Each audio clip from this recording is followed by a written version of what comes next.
Bueno, vamos a la prédica del día de hoy. La prédica de hoy se titula La maldición de ser mal agradecidos. ¿La maldición de qué? De ser mal agradecidos. En la Biblia, Dios nos advierte, nos da advertencias de ciertas maneras de vida, de ciertas formas y costumbres en nuestras vidas, que obviamente nos vamos haciendo añejos, acostumbrados a ese tipo de formas de vida. Claro, el Señor nos advierte ¿para qué? Para que no entremos en un terreno escabroso, un terreno lleno de piedras y pozos y tropecemos. Nos advierte porque Dios sabe que cuando vamos por ese camino que nosotros solos elegimos, nos vamos a separar de Él. Y la palabra bien claro lo dice, separados de Él, de su palabra, de su consejo, nada bueno podemos hacer. Y yo se los aseguro, no solo por propia experiencia y de otros y de testimonios de ustedes también, sino porque está escrito en la palabra. Nada bueno sale separados del Señor. Entonces, ¿qué significa eso? Entramos en maldición, le dice la Biblia. La Biblia así lo llama.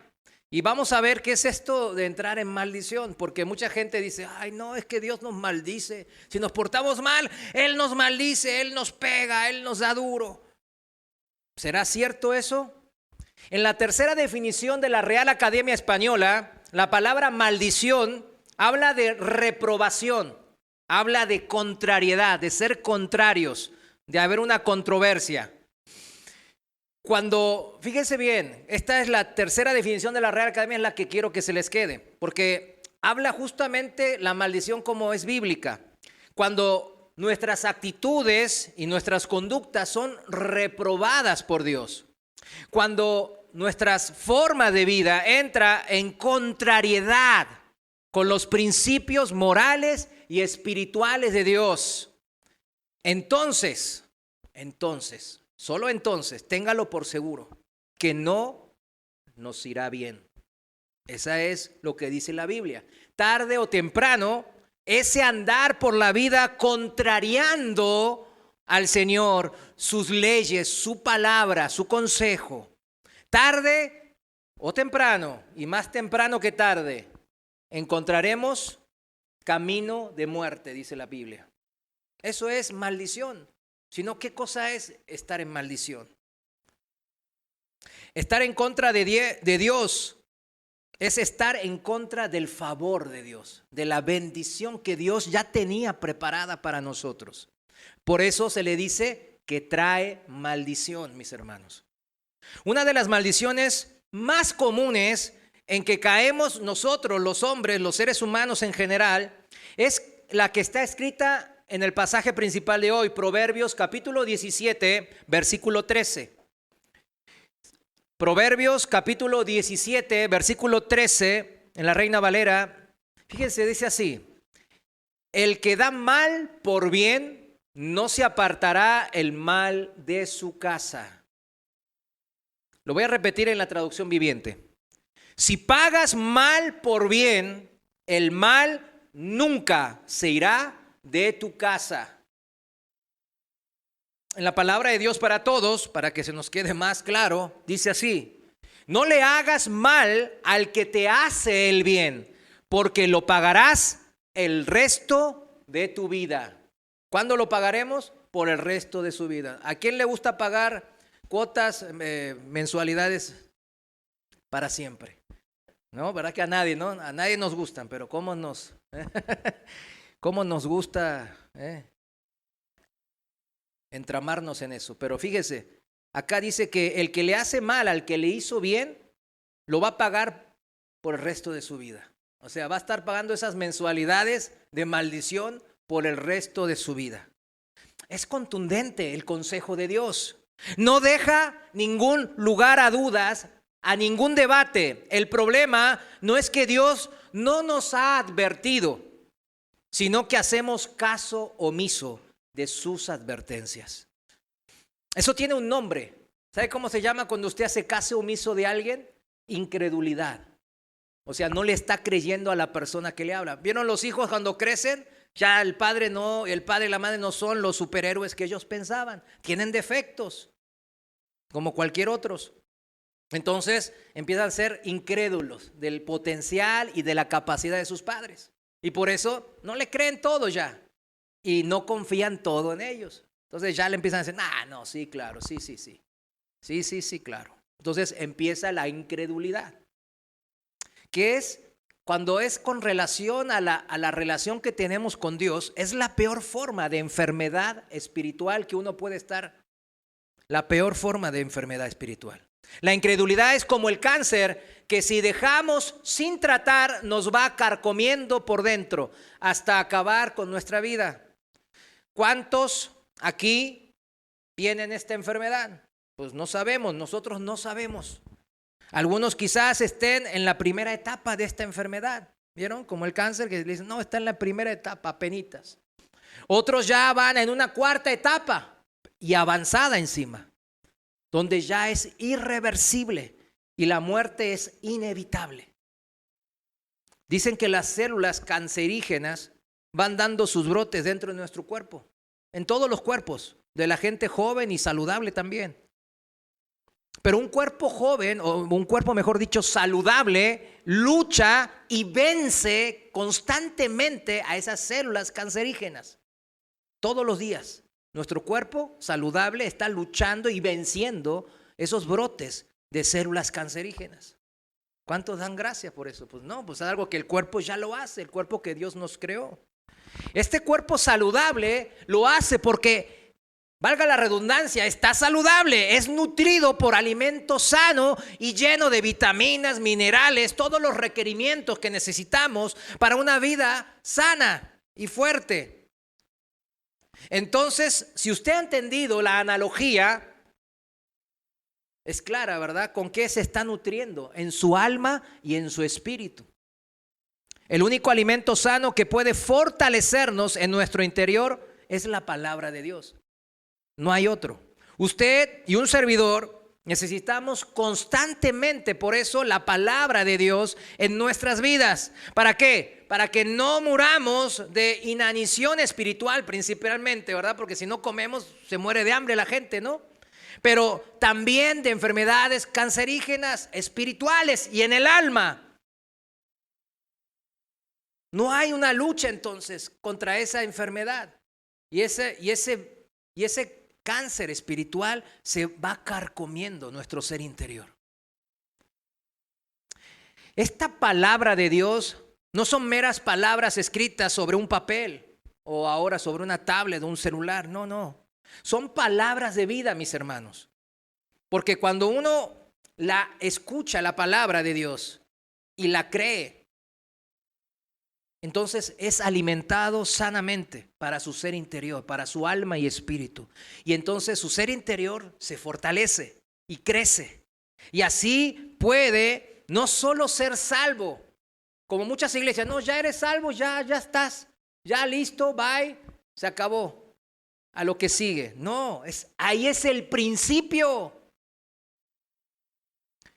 No solo es para ser salvo, sino productivo en el reino celestial de Dios.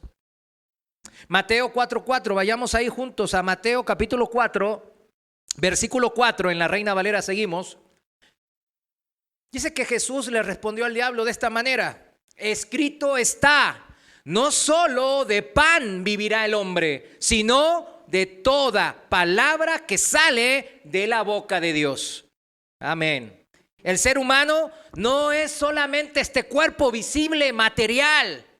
Hay un alma y hay un espíritu al cual debemos de alimentar. Y Jesús mismo, nuestro Señor, nos dice bien claro que el alimento espiritual, el maná espiritual, como después dice también, es ¿quién? La Biblia, la palabra de Dios, que se centra en ¿quién? En la figura y en la persona de Cristo Jesús. No se puede pretender vivir plenamente si solo se alimenta un tercio de su ser, mis hermanos. No se puede. Por eso el mismo Señor nos dice, no solo de pan vivirá el hombre. Porque mucha gente y personas andan nomás alimentando su ego, alimentando su existir en esta vida, su cuerpo. come bien, se viste saludable, come, ¿cómo se dice? Fit, no sé cómo le dicen ahora, saludable, ¿verdad? Come ensaladas, pollo y pescado, se prepara. Pero la Biblia dice bien claro, no solo de pan vivirá el hombre, sino que además necesita de toda palabra que sale de la boca de Dios. Por eso usted está aquí, porque añora esa palabra, necesita alimento espiritual. No vino a ser entretenido, sino usted vino a ser alimentado por la palabra de Dios. ¿Cuántos buscan este maná espiritual hoy? En Deuteronomio 28, famoso pasaje bíblico donde están escritas las bendiciones y las maldiciones, ¿de qué cosa? De la obediencia, del comportamiento humano. ¿Con respecto a quién? A Dios, a las instrucciones que Dios da en su palabra.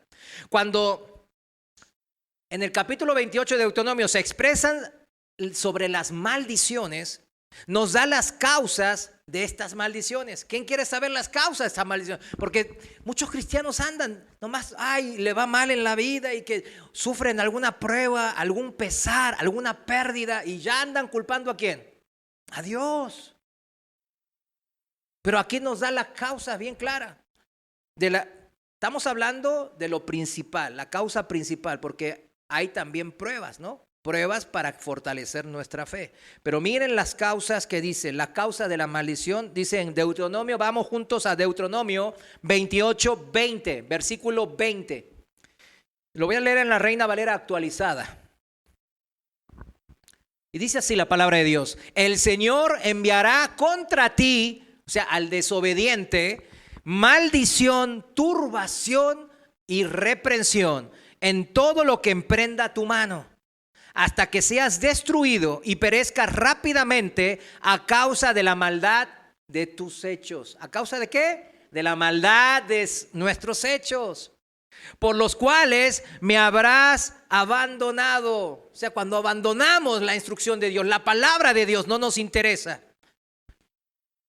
empezamos a vivir de una manera mala, imprudente, violenta, perversa, despótica, etcétera, etcétera. Y nos vamos separando del propósito de Dios, de la voluntad que Él tiene en nosotros, de que es bendecir nuestras vidas. Pero a causa de esos hechos malos, somos malditos, dice aquí la palabra. La causa no es que Dios está ansioso por castigarnos, no, claro que no. Él siempre desea nuestro bien. Vaya y lea la primera parte de Deuteronomio 28. Ahí muestra bien claro que Él primeramente busca nuestro bien, nuestra bendición. La verdadera causa, como leímos, de la maldición del hombre es por su propia maldad. Aquí está. Es su desobediencia lo que lo lleva a acciones inmorales, contrarias a Dios, violentas, malvadas, perversas, abandonando el propósito de Dios. Esto significa no hacer caso omiso al consejo de Dios. Por tal razón, nos maldecimos nosotros mismos. Pero entonces, ¿por qué dice la palabra ahí? El Señor enviará contra ti. ¿Quién enviará contra mí? El Señor enviará contra ti maldición, turbación y reprensión en todo lo que emprenda tu mano, hasta que seas destruido y perezcas. Pero aquí lo dice, hermano, bien claro. Es el Señor el que me maldice, el que envía contra mí la calamidad. ¿No es el Señor mismo el que nos envía esa maldición, como aquí acabamos de leer? Pues ya dijimos que el origen, la causa de esa maldición, ¿qué era? Nuestras malas obras. Nuestra desobediencia, ¿a qué cosa?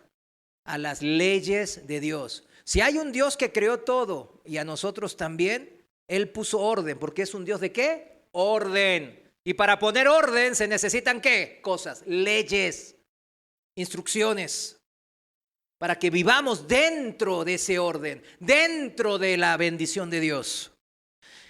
Esta es una manera poética, lo que acabamos de leer, que el Señor hará esto y te va a alcanzar es una manera poética de decir que las leyes espirituales de Dios nos van a alcanzar, que van a llegar a nuestras vidas. tarde que temprano. Así como las leyes naturales aplican a nuestra vida cotidiana sin ninguna excepción. ¿Verdad que usted vive dentro de estas leyes naturales? Usted se levanta y no sale volando, ¿verdad? No, usted usted vive dentro de la ley de la gravedad. Usted vive dentro de las leyes de la física y de la química. Su cuerpo no se desvanece de repente, ¿verdad? Eso lo vemos en las películas, ¿no? Pero no, hay leyes naturales que cumplimos de una manera, perdón que la redundancia, natural, obvia. Así también las leyes espirituales de Dios aplican a nuestra vida cotidiana sin ninguna excepción. Téngalo por seguro. Nos van a alcanzar esas leyes, lo queramos o no lo queramos, lo admitamos que existen esas leyes o que no existen. Ay, no existe la ley de la gravedad, me tiro y pues, no, voy a salir volando. No, porque no creo esa ley no significa que no deja de existir una ley, sino que estoy inmerso en esa ley y aunque yo no le crea, pues si me tiro del barranco, me voy a caer y hacer papilla, ¿verdad? Lo crea que es cierto y verdadero o no. Menciona que el Señor enviará contra ti maldición, turbación y reprensión, porque justamente el Señor, el Creador, es el creador también de esas leyes espirituales que aplican a nuestras vidas. Siempre. Para los que se quejan de la severidad de estas leyes, ¿verdad? Es mejor que revisen la primera parte otra vez de Deuteronomio 28. Porque no leen la palabra y nomás, ¿qué hacen? Lo primero que hacemos los hombres, quejarnos. Ay, ¿por qué a mí me suceden esas cosas? ¿Verdad? Como el Salmo 73, ¿no? ¿Por qué les va bien a ellos que son malandros? A los ahí de que andan corruptos, a los políticos, a todos les va bien, menos a mí. Y quién sabe, si a usted tendría dinero, pues se desviaría de Dios. ¿Sí me entiende? Perdería la vida eterna por algo temporal. Imagínese. Deuteronomio 28:1, porque no sé si lo van a leer, así se los leo. Nomás el capítulo 28, versículos 1 y 2, Reina Valera actualizada, dice así, escuche bien. Y sucederá que si escuchas diligentemente la voz del Señor tu Dios, procurando poner por obra todos sus mandamientos que yo te mando hoy, también el Señor tu Dios te enaltecerá sobre todas las naciones de la tierra cuando obedezcas la voz del Señor tu Dios. Vendrán sobre ti todas estas bendiciones y te alcanzarán. Qué hermosa poesía, ¿verdad? No solo van a venir a mí, sino que me van a alcanzar, dice el Señor. Y después empieza a enumerar todas las bendiciones que nos sacan una sonrisa. Ay, yo soy hijo de Dios. Estas bendiciones son para mí. Sí, son para ustedes, son para nosotros, los hijos de Dios. Pero los hijos de Dios obedientes. Dice la palabra aquí que leímos, y sucederá. Es un hecho, mis hermanos. Es ley espiritual, tiene una certeza del 100%, mis hermanos. Se cumple tanto y más que las leyes naturales que conocemos. Pero como no es una ley natural, muchas veces menospreciamos, ¿verdad que sí? Porque no lo vemos luego en nuestros ojos. Cuando obedezcas la voz del Señor tu Dios, dice la palabra recién que leímos, vendrán sobre ti. ¿Cuándo van a venir? Cuando obedezca la voz, la palabra de Dios, de mi Dios. Vendrán sobre mí todas estas bendiciones. ¿Cuáles bendiciones? Todas. Y me alcanzarán. Ese es un pasaje cuando yo me di cuenta de por qué me iba tan mal. Otra vez el mismo lenguaje certero. ¿Vieron que es certero el lenguaje de Dios cuando promete? No especula en probabilidades. Y te van a alcanzar al 90%. O al 50 y 50. Es un volado. A ver cómo te va, mi hijito. No, es certero. Y eso es lo bueno del Señor. Que Él tiene la capacidad de prometer algo y cumplirla. Él es fiel. No habla de posibilidades de ocurrencia, Si no es claro, vendrán, sucederá. Las bendiciones te alcanzarán. Y habla de una manera clara y precisa. Te alcanzarán. Por eso, mi consejo es también, no vaya usted en la vida buscando de las bendiciones. Aquí está la forma y aquí es la manera. Dios mismo nos lo está enseñando. Las bendiciones no las tenemos que andar persiguiendo, sino ellas nos van a alcanzar. ¿Cuándo? Dígalo, si obedecemos, ¿verdad? Amén. ¿Sí se entendió, verdad? Yo no quiero que Dios me reclame, oye, te mandé ahí como pastor y nunca predicaste esto. Predícalo hasta el cansancio, hombre. Hasta que se les quede en la cabeza. Yo no quiero que nunca me diga nada de eso el Señor. Que diga, sí lo predicaste, fuiste un siervo fiel. Predicaste lo que yo te puse a predicar. La gente lo escuchó y son gente inteligente. Obedece. Muchas veces dice así, obedece. O sea, cuando estamos ante decisiones pequeñas, cotidianas y hasta decisiones grandes, ¿verdad? De qué vamos a hacer en nuestra familia, en nuestra vida, etcétera, ¿no? Muchas veces dice, no, pues uno, no, pues yo soy así, voy a hacerle así, voy a hacerle así. Es lo que la gente del mundo llama la voz del interior, ¿verdad? O obedecer las filosofías del mundo, que ya vimos en la serie pasada. Obedecer también nos dice, nos ponen en la mente obedecer las ideas de grandes hombres de la historia de la humanidad. Y yo le puedo decir un no rotundo a todos estos, un no rotundo. Lo que nos incumbe a nosotros es obedecer la voz del Señor, tu Dios, dice la palabra. Primero, escuchándola diligentemente. O sea, no así, no, diligentemente. Esto es palabra de vida. Esto lo dijo el Dios Todopoderoso. A ver qué quiere enseñarme. Y luego, poniendo por obra, dice la palabra. ¿Qué cosa? Todos sus mandamientos, sus instrucciones. Esta es la parte, digamos, bonita, ¿verdad? De las leyes espirituales de Dios, porque prometen, ¿qué cosa? Bendición. Pero la parte que no nos gusta es la parte de las maldiciones. A nadie nos gusta. Y no hacemos nosotros las leyes espirituales, sino las hace Dios. Y es Dios el que las hace, esas leyes espirituales para bendición. Pero cuando uno se aleja de esas leyes, ¿qué pasa? Inmediatamente entra en terreno ¿de qué? De maldición. ¿Y quién entró en ese terreno? Nosotros solitos. Con nuestros propios pies entramos así al terreno de la maldición por malas decisiones que tomamos. Y ahora que refrescamos una vez más este conocimiento de Deuteronomio 28, voy a leerles otra vez el pasaje en cuestión para que entendamos el porqué de las maldiciones en nuestras vidas. Deuteronomio 28, 20 dice, el Señor enviará contra ti maldición, turbación y reprensión en todo lo que emprenda tu mano. O sea, me voy a casar, me voy a mudar, me voy a vivir aquí o allá, voy a emprender un negocio, me voy a emplear aquí, voy a estudiar esto, lo otro. Cualquier empresa que usted emprenda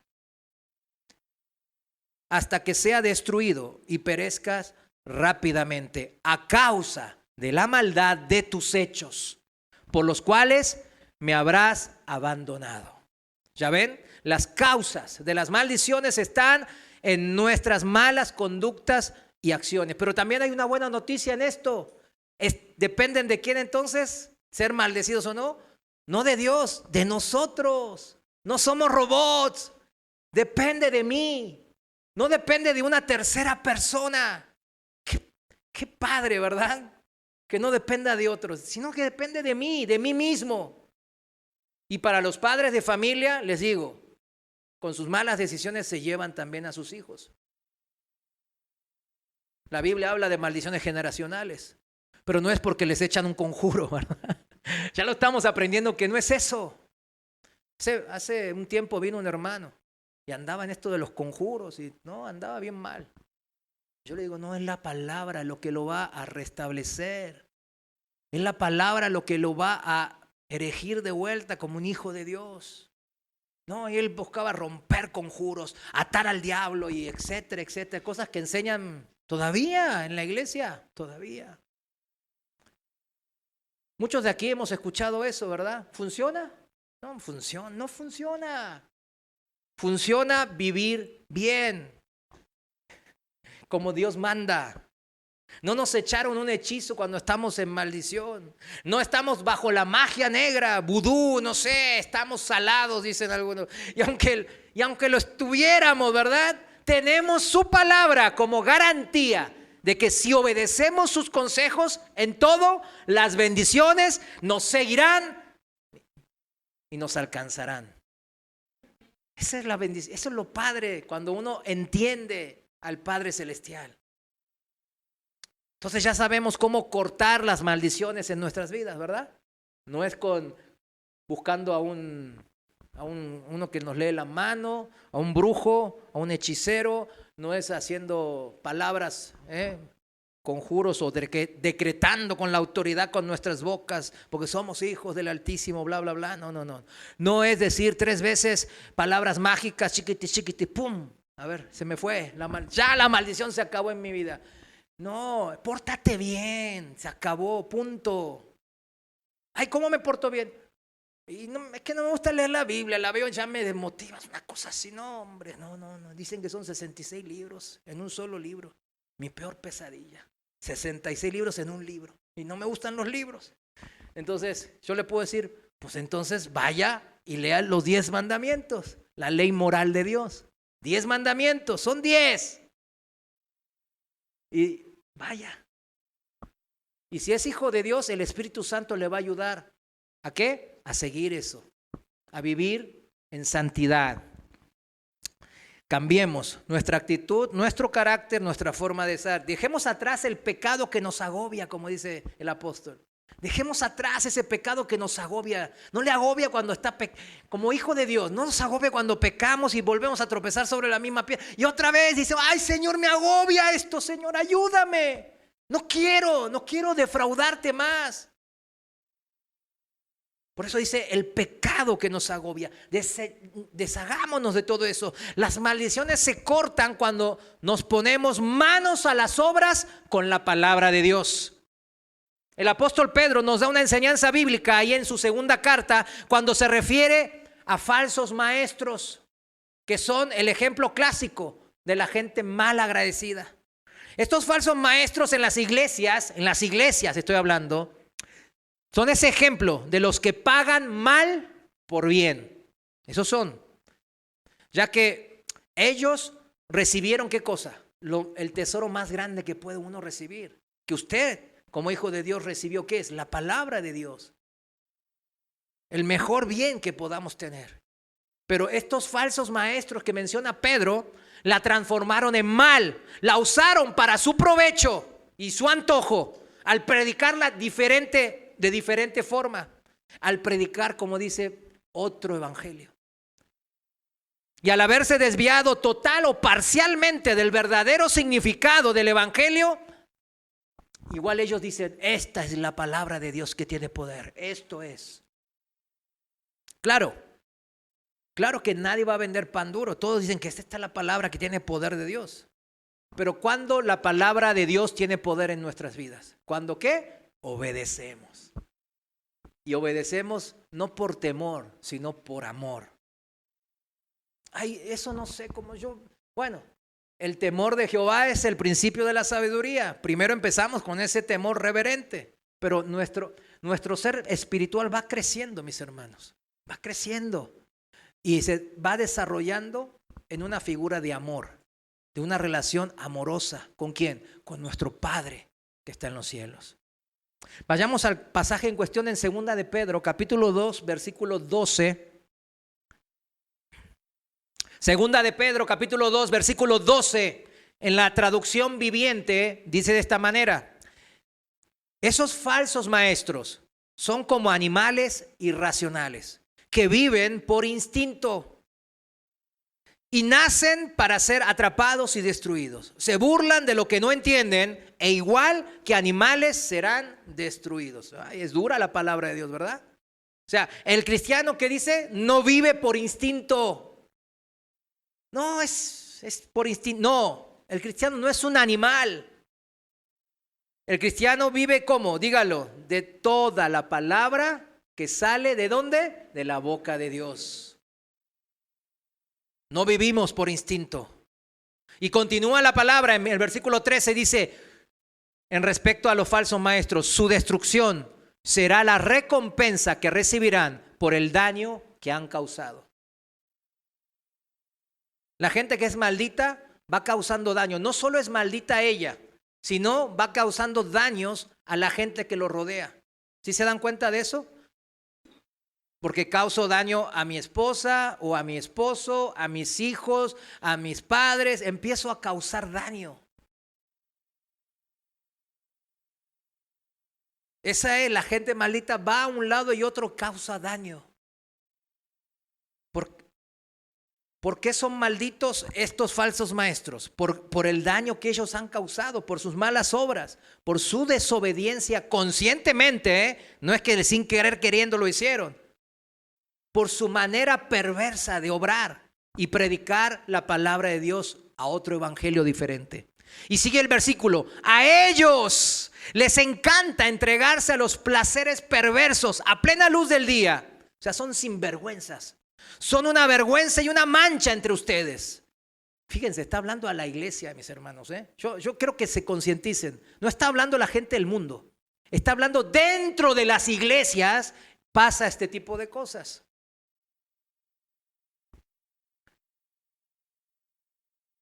Son una vergüenza y una mancha entre ustedes. Se deleitan, fíjense, se deleitan en el engaño, incluso mientras comen con ustedes en las reuniones de compañerismo. 14. Cometen adulterio con solo mirar y nunca sacian su deseo por el pecado. Fíjense, el pecado sexual es característica de estos falsos maestros. La gente que anda desviada tropieza siempre en el pecado sexual. Incitan, sigue el pasaje, incitan a los inestables a pecar y están bien entrenados en la avaricia. Viven bajo la maldición de Dios. Concluye el apóstol Pedro.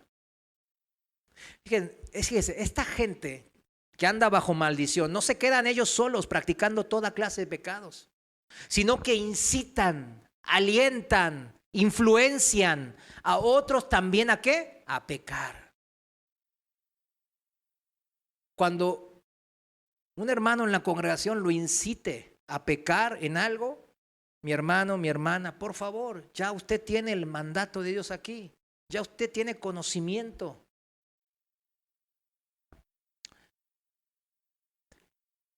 No quiera vivir bajo la misma maldición que ellos ya están metidos. Versículo 15, se apartaron del buen camino. Eso es lo importante de esto. No, o sea, si estarían en el camino con Cristo, no estarían bajo maldición, pero ellos se apartaron del buen camino y siguieron los pasos de Balaam, hijo de Beor. ¿Recuerdan? Números 22, a quien le encantaba ganar dinero haciendo el mal. Y yo siempre digo esta palabra porque nos encanta criticar a Balaam. A mí el Señor me dijo, tú eres Balaam, una vez. Tú eres Balaam. Porque muchos cristianos nos encantaba, ¿verdad? Y les encanta todavía ganar dinero de mala manera, acomodar lugar, sin importar los medios, ¿verdad? Como dice el mundo, en el mundo que dice, el fin justifica los medios. O sea, no importa qué medios, el fin es, por el bien de mi familia, yo trabajo para mi familia, dicen ellos. Mentira, trabajan para su avaricia y para engordar sus propósitos egoístas en esta tierra. Pero fíjense, criticamos al profeta Balaam, que sí era un profeta de Dios, porque Dios le hablaba a él. ¿Sabe qué quiere decir esto que acabamos de leer en el versículo 15? Que prefieren, esta gente, la gente como es como Balaam, prefieren el perseguir cosas materiales, cosas temporales de esta vida, a hacer la voluntad de Dios. ¿Sí lo entiende ahora? Es tremendo. Y es algo que nosotros tropezamos a veces más frecuente de lo que realmente desearíamos, ¿verdad? perseguir cosas temporales de esta vida a hacer la voluntad de Dios. Pero le aseguro que usted se va a encontrar en esa encrucijada casi todos los días, si no es que todos los días. Recuerda lo que leímos hace un ratito, las bendiciones de las vidas nos alcanzarán, no las tiene que uno perseguir, dijimos. El Señor nos dice que nos alcanzarán las bendiciones de forma automática cuando hagamos la voluntad de Dios. Por eso dice, ¿para qué te preocupas? ¿Para qué te afanas? En el comer, en el vestir, en el esto y en el techo y que en el otro. No te afanes. Haz mi voluntad primero. Busca la justicia. ¿Qué significa la justicia? Mis obras de justicia de Dios en mi vida. Estos falsos maestros de 2 de Pedro capítulo 2, dijimos que son el ejemplo claro de los más maldecidos.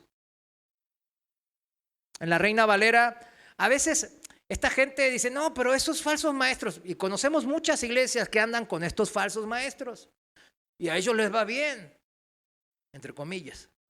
Los vemos en carrazos, lo vemos en mansiones, lo vemos con muchas mujeres, muchos hijos, viajan en avión privado. Pero ¿por qué les va bien? Dice uno. ¿Eso es irle bien? Yo nomás lo dejo ahí, mis hermanos. Pensar que a ellos les va bien porque nomás tienen muchas posesiones materiales, yo creo que el corazón de uno está mal entonces. Tenemos que checar nuestro corazón, mis hermanos. Cuando vemos eso, decimos, ¿por qué a ellos les va bien? ¿Les va bien? Están en camino a perdición. No lo ve con sus ojos espirituales. Van directo al infierno. ¿Cómo que les va bien? Usted debería estar orando por el alma de ellos. Que Dios trate con ellos para que rectifiquen y enderecen su camino. En la Reina Valera, en el versículo 14 que leímos, dice, lo expresa de esta manera, son hijos de maldición. O sea, la maldición es su padre. Es tremendo la palabra. La palabra maldición en el griego koiné, katara, no es una palabra japonesa, katara, sí parece japonesa, ¿no? Es una combinación de dos palabras que dan como resultado algo así, levantar una oración o un clamor en contra de Dios.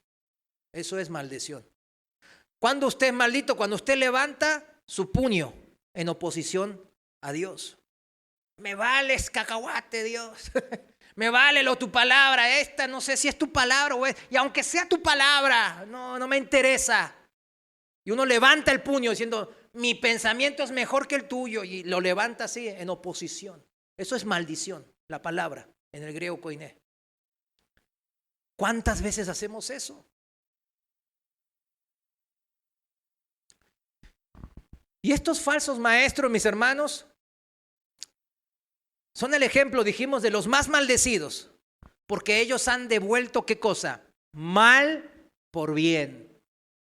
Recibieron el evangelio, el tesoro eterno, pero ellos lo destruyeron y se perdieron ellos mismos y aparte están haciendo perder a muchas personas. Es lo peor que podemos hacer como personas, devolver mal por bien. El ejemplo clásico en vidas cotidianas es con la relación padre-hijos. La Biblia lo menciona una y otra vez. Por falta de tiempo yo no lo digo, pero búsquelo. La relación padre-hijo. No, es que mi padre no me trató bien. Mi madre, mi padre me abandonaron, nunca estuvieron para mí. No, que esto y lo otro, bla, bla, bla, bla, bla, bla. Dios nunca dice eso. Dice, respeta a tus padres. ¿Recibiste mal de tus padres? Pues yo soy tu padre también. Y yo te voy a dar bien. Pero tú no vas a devolver mal por mal. Vas a devolver, ¿qué cosa? Bien. Vas a transformar el mal recibido, lo vas a transformar en bien. Y vas a darle bien a la otra persona que te hizo mal. ¡Wow! Es difícil ser cristiano, ¿verdad? Si fuese fácil, ¿qué hacemos aquí, no? En la Biblia, mis hermanos, hay un ejemplo que nos advierte a nosotros como cristianos, a los que conocemos de Dios, de que podemos caer en todo tipo de pecados, mis hermanos, que practican no solo estos falsos maestros, sino toda la gente que ni conoce de Dios. Cosas perversas, violentas y malvadas, pero que tenemos que entender que nosotros como cristianos no estamos exentos. No estamos exentos. ¿Usted por qué cree que el ejemplo más grande de esto de devolver mal por bien está en la vida del rey David? Un hombre con un corazón conforme al de Dios. ¿Se imagina por qué Dios lo hizo de esa manera? Y es bien extenso esa historia. Ahorita nomás se la voy a mencionar. Yo creo que todos la conocemos. Todos sabemos que el Señor bendijo la vida de David. No fue por casualidad que lo eligiera entre sus otros 7 hermanos que tenía para ser el rey de Israel. No fue por casualidad. El rey Saúl había desobedecido por enésima vez el mandamiento de Dios. Era bien desobediente. ¿Y qué hizo el Señor? Lo desechó, lo descartó. Llegó, no voy a andar peleándome contigo ya más.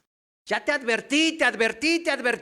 Y le sigues. Temes más a los hombres que a mí. Así que te desecho. Y le dijo a su profeta Samuel, que ungiera a otro rey para su pueblo.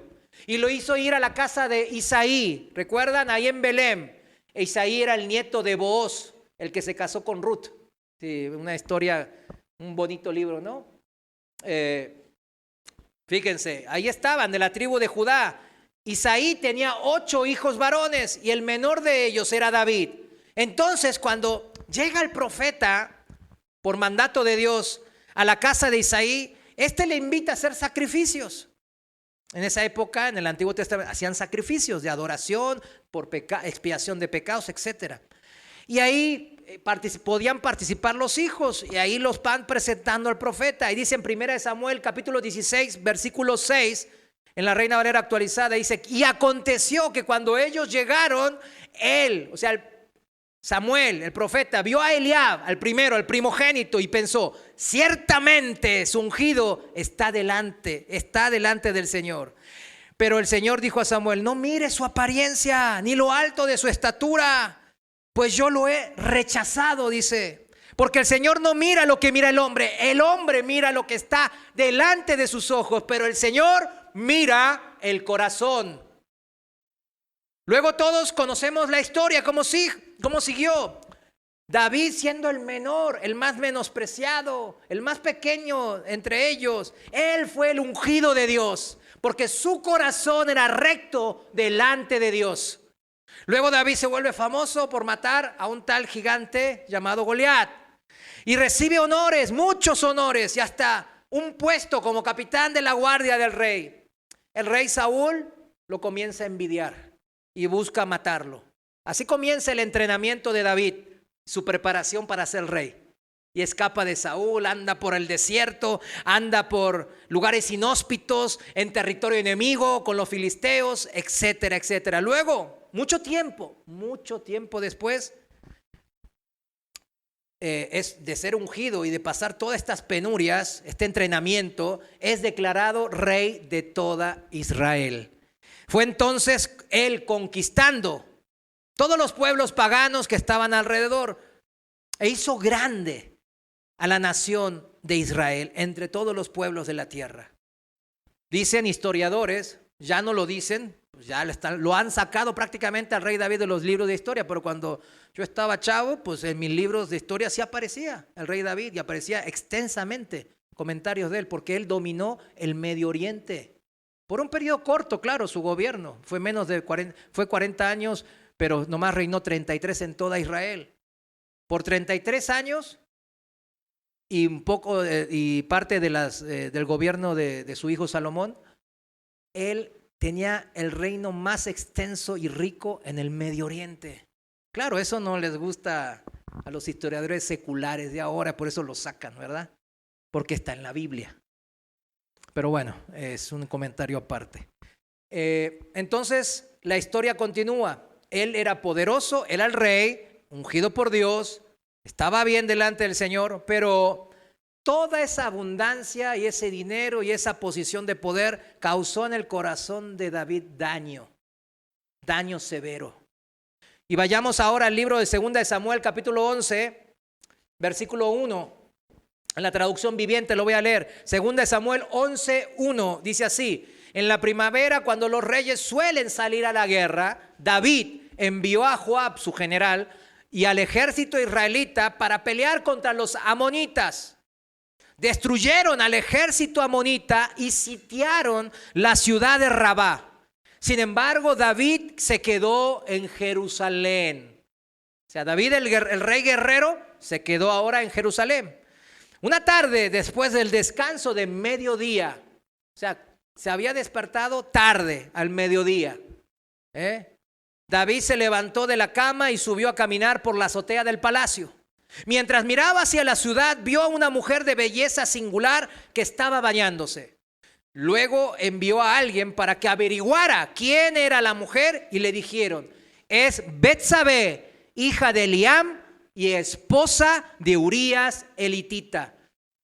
Ahora bien, mis hermanos, ¿no es más que suficiente que le digan eso para que David corte todo plan que traía él en su cabeza? ¿Sí o no? Claro. Aquí David es donde él tenía que haber suspendido sus planes. Era una mujer casada, ya con eso era más que suficiente. Pero no era cualquier mujer casada, sino que era la mujer de Urías, el heteo. ¿Y quién era Urías el heteo? No solo era un líder del ejército de David, un héroe, sino que también era parte de los 30 valientes, que eran unos guerreros legendarios, líderes del ejército de David, que con él conquistaron. Ellos fueron la punta de lanza del ejército de David, en donde conquistaron a todos los pueblos de la región. Urías era de los íntimos entonces de David, de los cuales David mismo confiaba su misma vida. No era cualquier persona. Estos legendarios guerreros, cuyas hazañas podemos ver en Primera de Crónicas, capítulo 11, para el que anota, ciertamente dieron victoria tras victoria al ejército de David. Urías el heteo, miembro de esos 30 valientes. Primera de Crónicas 11:41, para el que anota. Pero David, ¿qué hizo? ¿Le importó eso? No le importó. No le importó destruir un matrimonio, no le importó destruir una familia, no le importó que toda la gente que tenía abajo, que estaba viendo lo que hacía el rey, se desviara también y siguió con su perverso plan de adulterio. Versículo 4. Así que David envió mensajeros para que le trajeran, ¿a quién? A Betsabé. Y cuando llegó al palacio se acostó con ella. Luego ella regresó a su casa. ¿Qué dijimos que era la característica principal de los falsos maestros? El pecado sexual. Ellos dicen que los falsos maestros que nomás mirando desnudan a la gente. La historia continúa, mis hermanos, porque todo pecado si lo dejamos, fíjense bien, escuche bien, todo pecado que usted está dejando ahí sin tratar, si lo dejamos sin confesar delante de Dios, con un verdadero arrepentimiento de que mis actos no son agradables a Dios, ese Dios que dio la vida por mí, ¿verdad? Ese pecado que se deja sin tratar llama a más pecados. ¿Qué hacen los maestros? Los falsos maestros, no solo ellos incitan, ¿qué? Al pecado a otros también. Es lo mismo, es el mismo modus operandi, como dicen, ¿verdad? Modus vivendis, modus operandi, forma de vida. El pecado llama a más pecados, así como los falsos maestros. Repito, el pecado llama al pecado.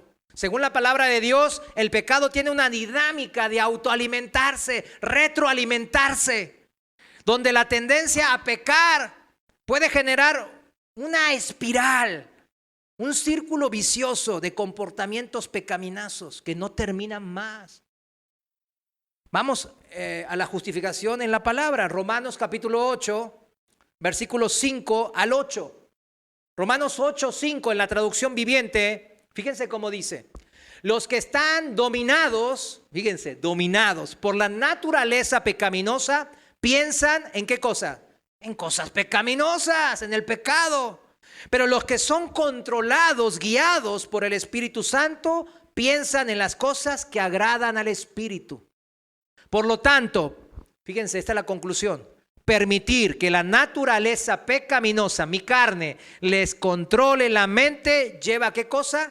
a la muerte. Esa es la espiral que termina, que dice, como decía el apóstol Pedro en 2 de Pedro 2, ¿en qué termina? En la muerte. Pero permitir que el Espíritu les controle la mente lleva ¿a qué? A la vida y a la paz. Pues la naturaleza pecaminosa es enemiga de Dios siempre. ¿Recuerdan qué significa maldición? Ahí, estar en contra, en oposición, levantar el puño en oposición. Dios, no quiero, tu soberanía, no la quiero, algo así, ¿verdad? Nunca obedeció las leyes de Dios y jamás lo hará la persona esa. Por eso, los que todavía viven bajo el dominio de la naturaleza pecaminosa, nunca pueden agradar a Dios. Y nunca agradar a Dios significa estar bajo maldición. Primera de Juan, capítulo 1, versículo 8 también es otro pasaje que justifica que el pecado, ¿qué llama? ¿Qué cosa? La bendición. No, llama más pecado, que trae más maldición, en una espiral de maldición y de perdición, que el único destino es la muerte. Primera de Juan, capítulo 1, versículo 8, traducción viviente. Si afirmamos que no tenemos pecado, lo único que hacemos es engañarnos a nosotros mismos y no vivimos en la verdad. Pero si confesamos nuestros pecados a Dios, Él es fiel y justo para perdonar nuestros pecados y limpiarnos de toda maldad. O sea, empezar a limpiarnos de toda la maldición del pecado. Si afirmamos que no hemos pecado, llamamos a Dios mentiroso y demostramos que no hay lugar para su palabra. ¿En dónde? En nuestro corazón. Hay que hacer lugar para la palabra de Dios en nuestro corazón. No levantemos el puño en oposición a Dios, sino que hagamos humillados ante Dios, ante su palabra, ante su señorío. Humillémonos y demos cabida, lugar a la palabra de Dios en nosotros, diciéndole que sí, Señor, gobierna mi vida, guíame por el Espíritu Santo. Pues eso es lo que estaba pensando David. La naturaleza pecaminosa, su carne, lo estaba dominando. O sea, toda esa abundancia, esa riqueza, ese poder de ser rey durante mucho tiempo, lo aburguesó. Lo puso ahí como se sintió que ya la hizo. Yo soy el rey, el ungido de Dios, el gran rey David. Y él no dio cabida ahora sí en esa oportunidad al consejo de Dios en su vida. Y la historia de pecado de David continúa por eso. No porque Dios lo dispuso o lo decretó antes de que pase, no. Hay algunas doctrinas cristianas ahora que están diciendo, no, Dios lo decretó que pase antes de tiempo. Entonces, ¿somos robots o qué? ¿Para qué vivimos? Que Él decrete todo y hacemos lo que Él dice y ya. Pero Él nos creó a imagen y semejanza de Él, con posibilidad de decirle, no, Señor, no quiero saber nada de ti. Y hasta de levantar el puño contra Él. Volvamos a 2 Samuel, capítulo 11, versículo 5. Fíjense cómo continúa la historia de David, cómo el pecado llama al pecado. Tiempo después, cuando Betsabé descubrió que estaba embarazada, le envió el siguiente mensaje a David: estoy embarazada. Imagínense, sorpresa para David. Híjole, ya me metí en problemas, embaracé a la esposa de un amigo. Entonces David envió un mensaje a Joab: mándame Urías elitita. Así que Joab se lo envió. David era una persona inteligente, dijo, mira, ya armé un plan. Entonces, ¿qué hizo? Versículo 6. Entonces David se arrepintió de su pecado y mandó llamar al profeta Natán. No, David no se arrepintió de nada. Seguía en sus lúgubres, maquiavélicos pensamientos en su mente, dejándose guiar por su yo interior. No se arrepintió, mandó a llamar a Joab. Le dijo, Joab, mira, mándame a Urías, mándamelo. La espiral de comportamientos pecaminosos estaba en marcha. Si vemos cómo continúa la historia, podemos ver que Urías era un fiel siervo de Dios y de su señor, el rey David. David insistía que bajara a la casa, era de su plan, ¿verdad? Lo quería, baja, le llenaba de regalitos, ahora baja contento a tu casa a dormir con tu esposa y asunto arreglado. Es tu hijo ahora ese. Ya lo arreglé, qué inteligente, me salí con la mía. ¿Se salió con la suya David? Veremos que no. Versículo 10. Al enterarse David que Urías no había ido a su casa, lo mandó a llamar y le preguntó. Fíjense, miren la contraposición. Cómo David, aquel hombre ungido por Dios, que tenía un corazón conforme a Dios. Miren qué bajo que cayó. Y le dice, ¿qué pasa? ¿Por qué no fuiste anoche a tu casa después de haber estado fuera por tanto tiempo? Urías le contestó. Fíjense, Urías. El arca y el ejército de Israel y el de Judá están viviendo en carpas. Y Joab, o sea, el general, y los hombres de mi señor están acampando a cielo abierto. ¿Cómo podría yo ir a casa para beber, comer y dormir con mi esposa? Juro que jamás haría semejante cosa. Wow. ¿Quién quiere tener un hombre cercano como Urías así? No, hombre, todos queremos tener un amigo así. O la mujer es un hombre, ¿verdad? ¿Quién que se, pues así, la que está casada, que mi marido sea así, ¿verdad? Y la que pues ahora está soltera y busca un marido, ay, me gustaría que sea así mi marido, ¿verdad? Qué fiel que es, qué valentía, ¿verdad? Qué honor, ¿verdad? Y ni esas palabras conmovieron a David. Ay, este es incorrompible y yo tratando de corromperlo. No. David seguía en sus planes malignos. Y fíjense, mis hermanos, seguía el pecado, atrayendo al pecado. Segunda de Samuel 11:14 dice, entonces a la mañana siguiente dijo, bueno, ya no me resultó mi maña, mis planes no, ni modo, vamos al plan B. David escribió una carta a Joab y se la dio a Urías para que se la entregara. ¿Qué dice la carta? La carta le daba las instrucciones a Joab, al general. Pon a Urías en la línea del frente, donde la batalla sea más violenta. Luego retrocedan para que lo maten. Ahí está. Un pecado de fornicación lleva a otro de mentiras y engaños y lleva a otro. Cuando no le resulta, como no le sale como su yo interior pensaba que le iba a salir las cosas, ¿qué hace? Lleva al pecado de asesinato. El pecado, escúchenme bien mis hermanos, el pecado llama a más pecado.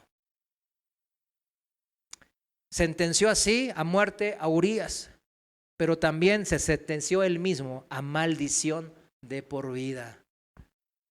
El general del ejército cumplió el mandato y así Urías murió. Está en la presencia del Señor. Él no perdió. Ay, pobre Urías. Ay, sí, pobre, sí, porque no pudo vivir más de lo que le correspondía vivir. Pero está en la presencia de su Señor, ¿verdad? Fíjense, 26, más abajo, allá al final. Cuando la esposa de Urías, Betsabé, se enteró de que su marido había muerto, hizo duelo por él. Una vez cumplido el periodo de luto, David mandó que la trajeran al palacio y ella pasó a ser una de sus esposas. Luego dio a luz un hijo, pero el Señor estaba disgustado con lo que David había hecho. ¿Cuántos quieren tener en contra del Señor? Nadie queremos tenerlo en contra. Pero ¿cómo somos ahí acostumbrados a levantar el puño contra Dios?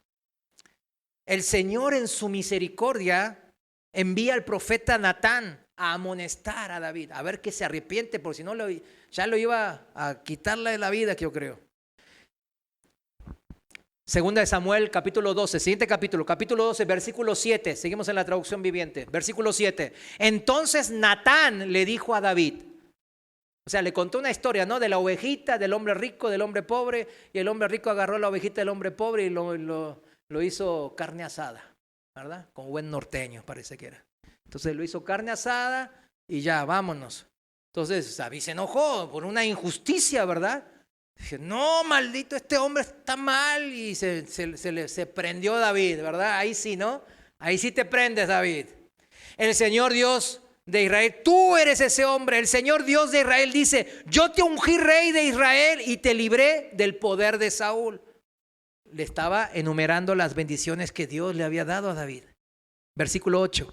Te di la casa de tu amo, sus esposas, los reinos de Israel y Judá. Y si eso no hubiese sido suficiente, te habría dado más, mucho más. ¿Por qué entonces despreciaste, subraye despreciaste, la palabra del Señor e hiciste este acto tan horrible? Mis hermanos, que esta pregunta que acabamos de leer en el versículo 9, anótela, téngale ahí, llévesela a su casa. que nos acompañe el resto de nuestras vidas. ¿Cómo ve? Aquí en la tierra, que sea una pregunta que nos redarguya siempre, mis hermanos. ¿Por qué despreciamos la palabra de Dios e hicimos actos que no le son agradables a su presencia? Tómelo para usted primeramente. No piense en su hijo, no piense en su esposa, en su esposo, en su padre, no. Piense en usted. Sigamos la historia de David para culminar el día de hoy. Ahora le están leyendo la cartilla a David, ¿verdad? Como decimos aquí en México. Le están leyendo la cartilla al pobre de David. Pues mataste a Urías elitita por la espada de los amonitas y le robaste a su esposa. Miren, y ahora estos son los hechos criminales, ¿no?, que hizo David, por el cual ahora está sentado en el banquillo de acusados. Y ahora viene el veredicto del juez de jueces, del Señor. La condenación, la maldición que traen los actos de David, los malos actos de David. Versículo 10. De ahora en adelante tu familia vivirá por la espada. No significa que van a ser espadachines sus hijos, que no lo malinterprete, sino que van a ser muertos a espada. Va a haber muerte violenta en sus hijos. Porque me has despreciado al tomar a la esposa de Urías para que sea tu mujer. Esto dice el Señor. Por lo que has hecho, haré que tu propia familia se rebele en tu contra. Ante sus propios ojos daré tus mujeres a otro hombre, y él se acostará con ellas a la vista de todos. Tú lo hiciste en secreto, pero yo lo haré que esto suceda abiertamente a la vista de todo Israel. O sea, lo van a humillar, le van a quitar a sus esposas su poder y va a ser alguien de su propia familia. ¿Quién es? ¿Quién fue esa? Ustedes saben la historia. ¿Quién fue? Absalón, ¿verdad? O sea, Absalón mató primero al primogénito de David, a Amnón, porque Amnón se acostó con su media hermana, la violó. O sea, un despapalle, como dicen aquí en México. Un desastre. Se le puso la familia, el gallinero se le puso todo un desastre. Y leamos de vuelta entonces el pasaje para terminar, el pasaje principal de hoy, Proverbios 17:13, en la palabra de Dios para todos. No le hagas mal al que te hace el bien, porque lo pagarás, ¿qué? El resto de tu vida. Primero David vivió la muerte de su hijo que tuvo en adulterio. Luego su primogénito fue muerto por su hermano Absalón. Luego Absalón lo traiciona y le arrebata el reino y duerme con las concubinas de su padre, ahí cumpliendo la palabra que acabamos de leer. Ahí está todo escrito en las Escrituras, vaya y compruébelo hoy mismo.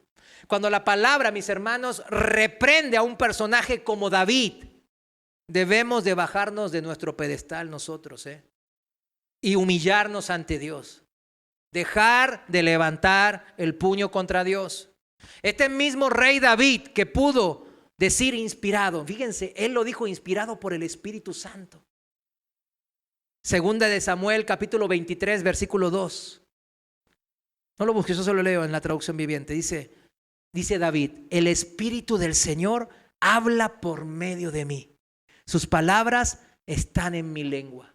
Wow, qué hermoso, ¿verdad? Poder decir esto que dice David, ¿no? El Espíritu del Señor habla por medio de mí. Pero ciertamente nosotros tenemos el Espíritu de Dios y somos hijos, mis hermanos. Y cuando nosotros hacemos actos de justicia de Dios, Dios habla por medio de nuestras vidas. Es lo mismo que con David. Usted puede ser el rey David que recitó en 2 de Samuel 23:2 esta hermosa frase. El Espíritu del Señor habla por medio de mí, sus palabras están en mi lengua, están en nuestras vidas. ¿Cuántos dicen amén? Y David cayó en maldición por su pecado y especialmente cuando devolvió, como leímos, mal por bien a Urías el Eteo. Ahora, antes de terminar, ¿cuántas personas le vienen a su mente que usted le ha devuelto mal por bien? No lo diga ni esté ahí. Piénselo, medite sobre esto. ¿A cuántos usted devolvió mal por bien? Recibió bien, bendición y usted devolvió mal, desprecio. ¿Qué le hace pensar, mis hermanos, que usted si David cayó de esta manera y fue maldición, y su familia, miren lo que se metió toda la familia de David, ¿qué le hace pensar que usted se saldrá con la suya? No nos vamos a salir con la nuestra, mis hermanos. No le vamos a ganar a Dios. Terminemos el regaño de hoy, terminamos con esto. En la historia bíblica hubo un ejemplo contrario a estos falsos maestros y al ejemplo que acabamos de estudiar de nuestro rey David. ¿Cuál fue? El ejemplo perfecto, el Señor Jesucristo. ¿Cuál fue la mejor obra que nuestro Señor Jesús hizo? La obra de bien por excelencia del Señor fue justamente devolver ¿qué? Bien por mal. Vayamos ahora hacia el último pasaje de Romanos capítulo 5, versículos 6 al 8. Romanos 5, 6, en la palabra de Dios para todos. Fíjense cómo dice así, me gustó esta versión. Cristo murió por nosotros en el momento preciso, cuando éramos incapaces de salvarnos, siendo enemigos de Dios. Es muy difícil que alguien muera por salvar a una persona justa. Pero quizás alguien pudiera arriesgar su vida por una persona muy buena. En cambio, Dios nos demostró su amor en que Cristo murió por nosotros, aun cuando éramos pecadores, enemigos de Dios. Cristo dio el ejemplo perfecto, mis hermanos. Él devolvió bien por el mal que nosotros le dimos, por el puño levantado, por las blasfemias y todo lo malo que hicimos en nuestras vidas. Tenemos que tener este mismo sentir que hubo en el Señor. Morir a nosotros mismos y hacer, ahora sí, la voluntad de Dios. ¿Cuántos dicen amén? Póngase de pie. Señor, gracias te damos por esta palabra que tú preparaste para nosotros. Señor, en obediencia y en humillación la aceptamos. Para mí, para cada una de las almas que han hoy escuchado, sean tus hijos o no, hoy han escuchado la verdad de tu palabra. Señor, redargúyelos, edifícalos y enséñales, Señor, que este es el único camino para bendición. No hay otro. Ayúdalos y encamínalos a este camino que tú ya has preparado para que las bendiciones nosotros no las tengamos que andar correteando, sino que ellas nos persigan y nos alcancen por las buenas obras que nosotros hacemos, por seguir la guía de tu Santo Espíritu que mora en nosotros. Gracias, Señor mi Dios. Gracias por todo lo que haces en nuestras vidas. Gracias por tu perdón inagotable, por tanta gracia inmerecida.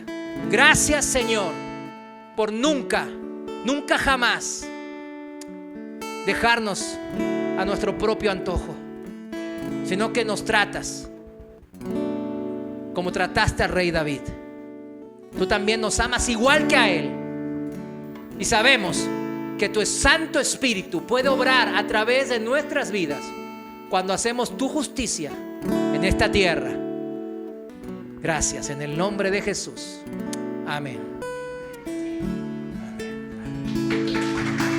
Bendito eres, Señor. Damos gracias al Señor por su palabra. Su palabra es vida.